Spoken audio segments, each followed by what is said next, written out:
முதல் வாசகம். என் உடன்படிக்கையை நீ மீறினதால் உன் அரசை கூறு கூறாக்குவோம். தாவீதின் பொருட்டு ஒரு கோத்திரத்தை உன் மகனுக்கு அளிப்போம். அரசர்கள் முதல் நூலிலிருந்து வாசகம். அதிகாரம் 11 இறைவசனங்கள் 4 முதல் 13 முடிய.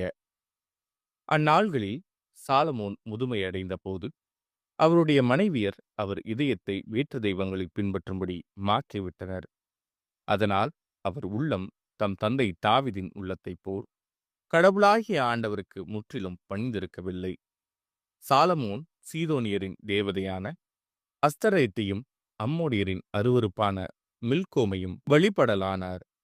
இவ்வாறு சாலமோன் ஆண்டவர் பார்வையில் தீயதெனப்பட்டதை செய்தார். தம் தந்தை தாவீது ஆண்டவரை முழுமையாக பின்பற்றியது போன்று அவர் செய்யவில்லை.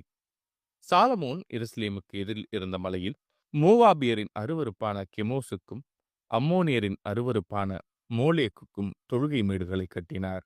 இப்படியே தங்கள் தெய்வங்களுக்கு தூபம் காட்டி பலியிடுவதற்காக வேற்றினத்தாரான தம் மனைவியர் எல்லாருக்கும் சாலமோன் இவ்வாறு செய்து கொடுத்தார். ஆண்டவர் சாலமோன் மீது சினமுற்றார். ஏனெனில் தமக்கு இருமுறை காட்சியளித்திருந்த இஸ்ரேலின் கடவுளாகிய ஆண்டவரிடமிருந்து அவர் இதயம் விலகிச் சென்றது. வேற்று தெய்வங்களை பின்பற்ற வேண்டாம் என்று ஆண்டவர் அவருக்கு கட்டளையிட்டிருந்தும் அக்கட்டளையை அவர் கடைபிடிக்கவில்லை.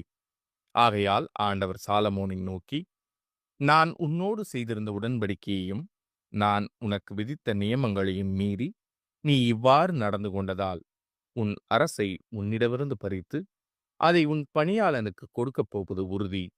ஆயினும் உன் தந்தை தாவீதின் பொருட்டு உன் காலத்தில் நான் இதை செய்ய மாட்டேன். உன் மகன் கையினின்று அதை பறித்து விடுவேன். ஆயினும் அரசு முழுவதையும் பறித்து விடாமல் என் அடியான் தாவீதின் பொருட்டும் நான் தேர்ந்து கொண்ட எருசலேமின் பொருட்டும் ஒரு குலத்தை உன் மகனிடம் விட்டு வைப்பேன் என்றார். இது ஆண்டவரின் அருள்வாக்கு. இறைவா, உமக்கு நன்றி. பதிலுரை பாடல். ஆண்டவர்